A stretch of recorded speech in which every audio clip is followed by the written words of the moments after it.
মতো এবং 1400 মতো হারিয়ে গেছে।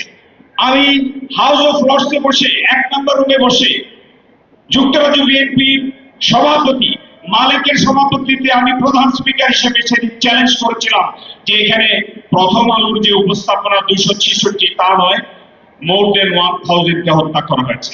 ইনফ্যাক্ট 20 দিনে সেদিন থেকে যদি আমরা 20 দিন কাউন্ট করি এবং 1 তারিখ থেকে যদি 36 দিন কাউন্ট করি, জুলাইয়ে 1400 বেশি মানুষকে হত্যা করা হয়েছে, আমাদেরই সন্তানকে হত্যা করা হয়েছে, 1000 কে অন্ধ করা হয়েছে, 2000 কে হসপিটালে পাঠিয়ে দেওয়া হয়েছে, সারা বাংলায় প্রায় 20,000 লোককে আহত করা হয়েছে।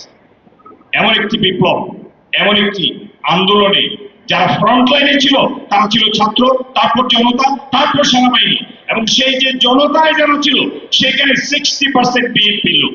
আর বিএনপি যে আন্দোলন করেছে এই 17 বছরে তার ইতিহাসের একটু চিত্র তুলে ধরছি আমি।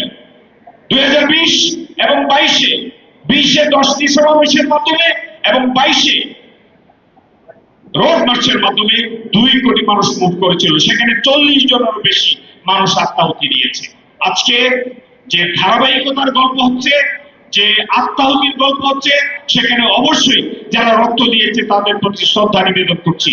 কিন্তু এই 17 বছরে যে ধারাবাহিকভাবে সারা বাংলায় যিনি আন্দোলন করেছেন, যিনি আন্দোলনকে গড়ে তুলেছেন, তিনি বাংলাদেশের প্রাণ, এই দলের প্রাণ জনাব তারেক রহমান, এবং আমরা তার সাথে সারা বাংলায় আন্দোলিত হয়েছি।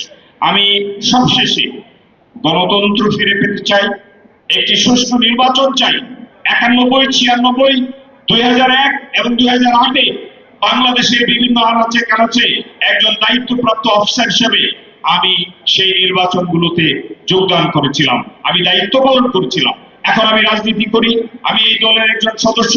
আমি বিএনপির পক্ষ থেকে উদাত্ত আহ্বান জানাচ্ছি, এই দল যেমন সংগ্রাম করেছে, আমাদের দল সংগ্রাম করেছে, অনেকেই সংগ্রাম করেছে, অনেকের কোনো দল মত নির্বিশেষে মা বাবা বেরিয়ে আসে।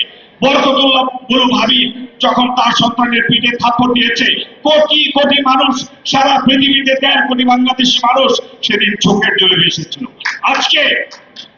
আজকে আমি আহ্বান জানাবো, একটি সঠিক নির্বাচন আমাদের প্রয়োজন। সেটি হলো সাততলা বিল্ডিং এ যেমন ফাউন্ডেশন দরকার, গণতন্ত্রে তেমন একটি নির্বাচন দরকার। সুষ্ঠু একটি ক্রেডিবল নির্বাচন আমাদের প্রয়োজন। সেই নির্বাচন হবে এবং যথাসময়ে হবে, সেই প্রত্যাশা রেখে গণতন্ত্রের ফুল ফুটুক, সেই প্রত্যাশা রেখে মানুষের কল্যাণে এই যারাই ক্ষমতায় আসবে তারা কাজ করবে, মানুষের জন্য কাজ করবে, সেই প্রত্যাশা রেখে আমি শেষ করছি। আল্লাহ হাফেজ। বাংলাদেশ জিন্দাবাদ, জাতীয়তাবাদী দল জিন্দাবাদ, শহীদ জিয়া অমর হোক, বেগম খালেদা জিয়া জিন্দাবাদ, এবং তারেক রহমান জিন্দাবাদ জিন্দাবাদ। এবং আজকের এই যে দলকে আশীর্বাদ দিতে আমি এসেছি সেই দল জিন্দাবাদ। ধন্যবাদ প্রিয় ভাইকে। এখন আমাদের মাঝে কথা বলবেন